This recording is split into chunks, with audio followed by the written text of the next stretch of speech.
This handy little mandolin is retails for under $500. I believe they go for around 200, 225, depending on who carries them. This is made by a company called Hora, H-O-R-A. I believe they're in Romania or Portugal. I've heard either.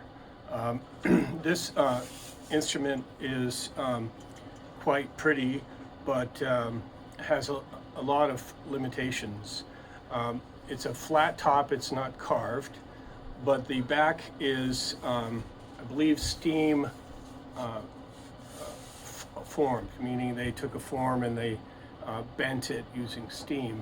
So it's not carved, but it gives the illusion of being carved. It has a nice little arch there.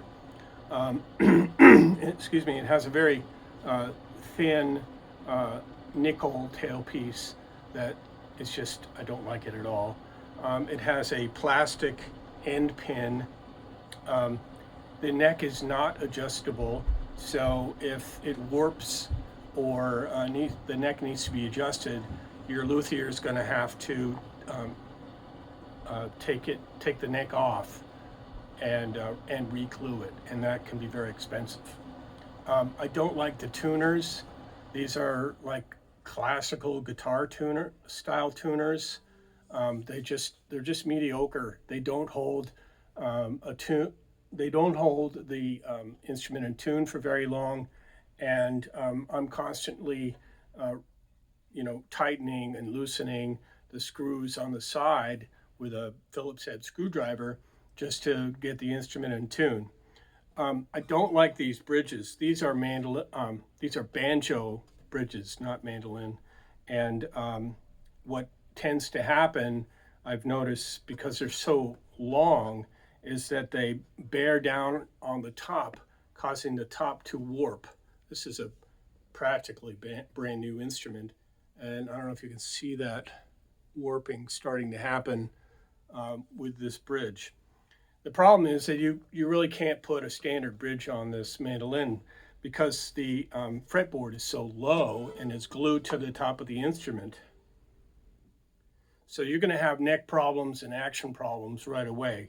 Playing up in third and fourth position on this mandolin is going to be very awkward. You're going to be out of tune all the time. You can retune the instrument so that you can play in the higher positions, but then you can't play in first position. So, you get what you pay for. This instrument is, I don't recommend it to any new students.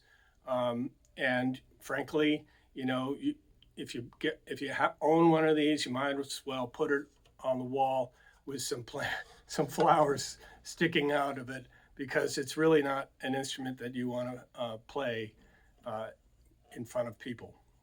Anyway, if you have any questions, you can reach me at the links below, or you can post a comment and I'll see that and respond to it. Don't forget to subscribe to my YouTube channel and hit the bell icon so that you're notified when I upload a new video.